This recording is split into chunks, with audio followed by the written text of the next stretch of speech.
మీరు ఇంజనీరింగ్ చేశారా? జాబ్స్ కోసం సెర్చ్ చేస్తున్నారా? 3600 మందికి పైగా స్టూడెంట్స్ కి జాబ్స్ వచ్చేలా చేసిన code Gyan 100 days software course లో జాయిన్ అవ్వండి. మీ కెరియర్ ని బిల్డ్ చేసుకోండి.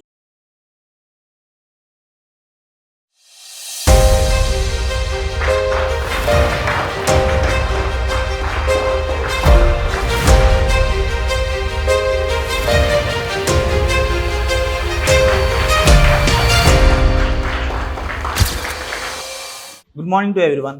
My name is Yashwant Palepu. I'm from Chirala. నేను బాపట్ల ఇంజనీరింగ్ కాలేజ్లో కంప్యూటర్ సైన్స్ చేశాను 2024లో.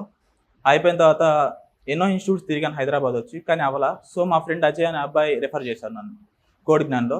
December 26 జాయిన్ అయ్యాను ఇక్కడ. ఇప్పుడు April 7th నాకు ఆన్ బోర్డింగ్ వచ్చింది. ఫస్ట్ ఇంటర్వ్యూ ఈవై అవునా రాలేదు, ఎగ్జామ్ రాసిన తర్వాత. దాని తర్వాత ఇంకోటి ఎంఫసిస్ ఒకటి అప్లై చేశాను. ఎంఫసిస్ కూడా అందరిని రిజెక్ట్ చేస్తారు అందరినీ. సో దాని తర్వాత వచ్చింది ఇది. కంపెనీ నేమ్ వచ్చి సిగ్మాయిడ్ అనలిటిక్స్, బెంగళూరులో. అది ఇంటర్వ్యూ మొత్తం 4 రౌండ్స్ జరిగినాయి మొత్తం. ఫస్ట్ అక్కడికి వెళ్ళంగానే బెంగళూరులో డైరెక్ట్ ఇంటర్వ్యూకి వెళ్ళిపోయాం. మేము అందరం నాతో పాటు 65 మెంబర్స్ వచ్చారు. 65 మెంబర్స్లో ఎండ్ ఆఫ్ ద డే 5 మెంబర్స్ని సెలెక్ట్ చేసుకున్నారు వాళ్ళు. ఫస్ట్ రౌండ్ వచ్చి కోడింగ్ రౌండ్. ఒక కోడ్ ఇచ్చి దాన్ని కంప్లీట్గా రాయాలి without using any built-in functions. అది అయిపోయిన తర్వాత పర్సనల్ 1-on-1 ఇంటర్వ్యూ. మనతో పాటు ఇంకోళ్ళు వచ్చి 1-on-1 అడుగుతారు క్వశ్చన్స్ అన్ని. మన రెజ్యూమ్ ఏమైతే ఉన్నాయో దాంట్లోనే, ఇంక్లూడింగ్ మన ఫైనల్ ఇయర్ ప్రాజెక్ట్స్, అసలు ఏం నేర్చుకున్నాం, SQL, జాయిన్స్, ఇలాంటివన్నీ.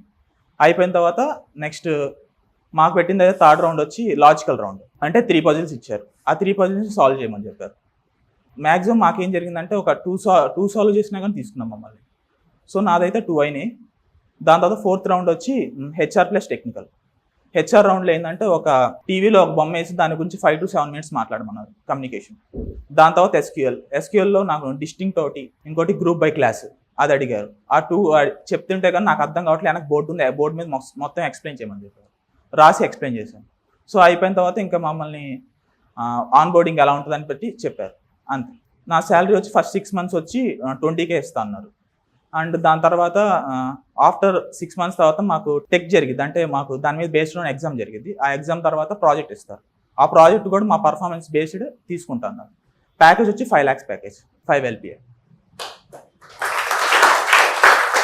ఓన్లీ క్లాసెస్లో ప్రిపేర్ అయ్యారు, బయట నుంచి కూడా ఏమన్నా ప్రిపేర్ అయ్యారు ఫర్దర్ అంటే నేను ఎలా ప్రిపేర్ అయ్యానంటే ఫస్ట్ సార్ చెప్పేది ఫస్ట్ స్టార్టింగ్లో నాకు జావా బేసిక్స్ వచ్చాయి. సో వాళ్ళు చెప్పేదంతా నేను స్టార్టింగ్ విన్నాను. సో దాని బదులు ఆ టైం వేస్ట్ చేసే బదులు దాని బదులు వేరే టాపిక్స్ అని ప్రిపేర్ అవుతాను. ఏం క్వశ్చన్స్ అడిగారు ఇంటర్వ్యూలో? లాజికల్ క్వశ్చన్స్ అయితే 3 అడిగారు. నాకు 2 గుర్తున్నాయి. ఫస్ట్ వచ్చి ఏంటంటే ఒక గార్డెన్ ఉంటుంది. ఒక గార్డెన్లో ఫ్లవర్స్ ఉంటాయి. ఆ ఫ్లవర్స్ పక్కన ఒక magical river, temple, magical river, temple, magical river, temple ఆడ 3 times ఉంటాయి. సో ఇక్కడ ఏంటంటే మ్యాజికల్ రివర్ ఏం చేస్తుంది అంటే, నువ్వు ఫ్లవర్స్ని క్యారీ చేసి ఆ మ్యాజికల్ నుండి దాటితే మన దగ్గర అయితే ఎన్ని ఫ్లవర్స్ అయితే ఉన్నాయో అది డబల్ అవుతాయి. అండ్ టెంపుల్లో నాటాలి మనం ఆ 3 temples. And 3 temples equal number of flowers plant చేయాలి మనం. సో ఇక్కడ ఒక క్వశ్చన్ ఏంటంటే, ఇక్కడ ఉన్న అబ్బాయి గార్డెనర్ ఎవరైతే ఉన్నాడో వాడు ఎన్ని ఫ్లవర్స్ తీసుకెళ్తే at the end of 3rd temple దగ్గరకి వెళ్ళేసరికి 0 అయిపోద్ది నాటిన తర్వాత అని అడిగారు క్వశ్చన్. ఇంకో క్వశ్చన్ వచ్చి యాప్టిట్యూడ్ క్వశ్చన్ అప్పుడు అడిగారు. అదేంటంటే ఒక థింగ్ అనేది ఒక సెల్లర్ అనే అబ్బాయి 80 kgs పెట్టి ఒకటి కొన్నాడు, పర్ కేజీ ఇన్ సంథింగ్ అని.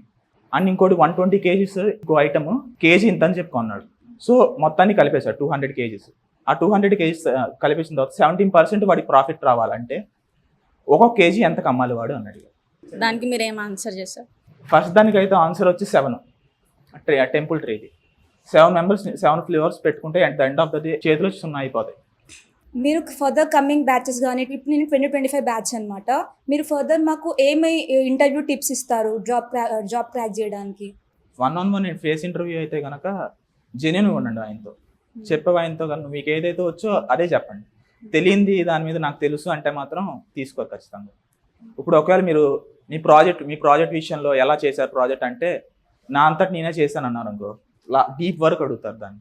ఫర్ ఎగ్జాంపుల్స్ నేను పైథాన్లో చేశాను ప్రాజెక్టు, పాండాస్ ఎందుకు వాడావు, మ్యాట్ప్లాట్లిప్ ఎందుకు వాడావు, ఇలాంటి అసలు అది ఎందుకు యూజ్ చేసావు, డేటా సెట్స్ ఎందుకు తీసుకున్నావు, ఇవన్నీ అడుగుతారు.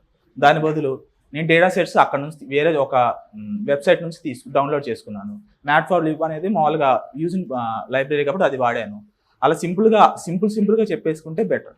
అండ్ అలాంటి నేను ChatGPT వాడానని జెన్యూన్గా చెప్పండి ఒకవేళ వాడుంటే కనుక. మిమ్మల్ని ఎస్క్యూఎల్ క్వశ్చన్ అడిగారన్నారు కదా, అది మీరు ఇక్కడ కోడ్ జ్ఞాన్లో స్టార్ట్ అయిన తర్వాత నేర్చుకొని చెప్పారా, లేదంటే ఆల్రెడీ మీకు బేసిక్స్ ఏమైనా తెలుసా? నాకు బేసిక్లు వచ్చు ఎస్క్యూఎల్. సో అప్పటికి ఎస్క్యూఎల్ స్టార్ట్ అయింది, మాకు సగం అయిపోయింది ఆల్రెడీ కోడ్ జ్ఞాన్లో. సో మళ్ళీ రివైజ్ అయినట్టు ఉంది నాకు అది ఎస్క్యూఎల్ కోడ్ జ్ఞాన్లో. మీకు టెక్నికల్ రౌండ్ లో ఏ టైప్ క్వశ్చన్స్ అడిగారు? నా రెజ్యూమ్లో ఏదైతే ఉందో అదే ఏదైతే మెన్షన్ అంటే ఎట్లాంటి టైప్, ఏ టైప్ క్వశ్చన్స్ వాళ్ళు? స్టార్టింగ్ వెళ్ళగానే ఫస్ట్ సెల్ఫ్ ఇంట్రో అడిగాను నన్ను. ఓకే. దాని తర్వాత ప్రాజెక్ట్ గురించి ఎక్స్ప్లెయిన్ చేయమన్నారు. నా ప్రాజెక్ట్ మొత్తం ఎక్స్ప్లెయిన్ చేసిన తర్వాత దానికి చాలా డీప్ క్వశ్చన్స్ అడిగారు. దానికి సమాధానం చెప్పాను. ఒకవేళ అంతగా చెప్పలేకపోతే కనుక చెప్పేయండి, నేను సరిగ్గా చేయలేదు, అదే నా రోల్ ఇదని చెప్పి. అండ్ ఇంకోటి ఏంటంటే నీ ప్రాజెక్ట్లో నువ్వు అంతలా చెప్పిన తర్వాత కూడా నీ రోల్ ఏంటి అని అడుగుతారు. ఫ్రంట్ ఎండ్ రోలా లేకపోతే డెవలప్మెంట్ రోలా ఏంటని ఆ రోల్ అడిగారు. దాని తర్వాత ఎస్క్యూఎల్ అడిగారు, జావా అడిగారు, పైథాన్ అడిగారు, మెషిన్ లెర్నింగ్ అడిగారు, కోడింగ్ రౌండ్ మళ్ళీ అక్కడ కోడ్ ఇచ్చారు. ఓకే. ఆ కోడ్ ఇచ్చి కోడ్ చేయమని చెప్పారు. అది చేసినప్పుడు నువ్వు బుల్టిన్ ఫంక్షన్స్ వాడుకొని చేయాలి.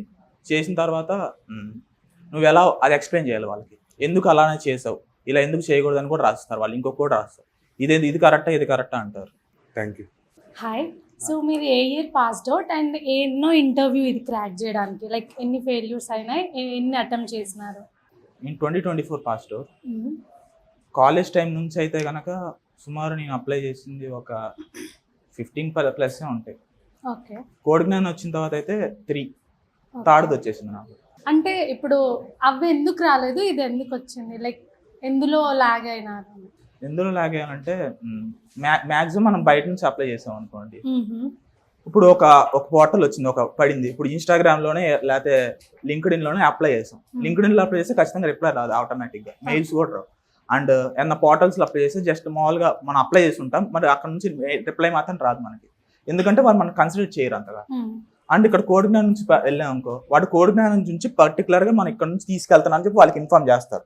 సో వాళ్ళు కన్సిడర్ చేస్తారు, ఇక్కడ నుంచి వీళ్ళు వస్తున్నారు కాబట్టి వీళ్ళు బాగా పేరు ఉంటుంది కనుక కోడ్ జ్ఞానికి ఆల్రెడీ దీని నుంచి మంచి స్టూడెంట్స్ వస్తారనుకొని వాళ్ళు యాక్సెప్ట్ చేస్తారు. ఇప్పుడు 2 ఇంటర్వ్యూస్ అటెండ్ అయినా అని చెప్తున్నారు కదా, ఏమి చేంజ్ చేసుకోవడం వల్ల ఇది క్రాక్ చేసినారని అడుగుతున్నారు. ఇంటర్వ్యూస్ అయితే నాకు ఫస్ట్ అయితే ఓకే, ఇది ఫస్ట్ ఇంటర్వ్యూ. ఈవై అయితే ఎగ్జామ్ రాసిన తర్వాత ఇంటర్వ్యూకి ఫెయిల్ అయిపోయింది అక్కడ, అంటే రిజెక్ట్ మెయిల్ వచ్చింది. నెక్స్ట్ ఎంఫసిస్ కూడా అంతే, రిజెక్ట్ మెయిల్. అది జస్ట్ మామూలుగా ఒక స్క్రీనింగ్ అడిగాడు. ఆ స్క్రీనింగ్ తర్వాత ఎందుకు అందరం రిజెక్ట్ చేశాడో కూడా తెలియదు, అది రిజెక్ట్ అయిపోయింది. దాని తర్వాత ఇది జనరల్గా అట్ట వెళ్ళాం అందరం, ఏదో వచ్చింది అన్నట్టు వచ్చేసింది అది. Congratulations for Thanks. Cracking job. Thank first round లో కోడింగ్ ఇచ్చారన్నారు కదా, అది బేసిక్ లెవెల్లో ఇచ్చారా, మీడియమా, అడ్వాన్సా? అడ్వాన్స్డ్ ఏం కాదు, బేసిక్ ఇచ్చారు. సెకండ్ ఫేస్ టు ఫేస్ ఇంటర్వ్యూలో ఇస్తారు. ఓకే. అంటే ఫస్ట్ రౌండ్ నాకు జస్ట్ బేసిక్ ఒకటి వచ్చింది, ఏంటంటే ఒక సెంటెన్స్లో ప్రతి ఒక్క వర్డ్ని రివర్స్ అడిగారు అంతే. ఓకే. సింపుల్. మా ఫ్రెండ్స్ని అయితే ఒకడికి ఒక సెంటెన్స్లో కామా ఉంటే కనుక ఆ కామాని తీసేసి దాని నెక్స్ట్ లెటర్ కూడా రిమూవ్ చేసి ప్రింట్ చేయమని చెప్పారు. బేసిక్ అడిగారు. కానీ టెక్నికల్ ఇంటర్వ్యూ 1-on-1 వెళ్ళినప్పుడు మాత్రం చాలా డీప్గా అడుగుతారు క్వశ్చన్స్. Okay, thank you.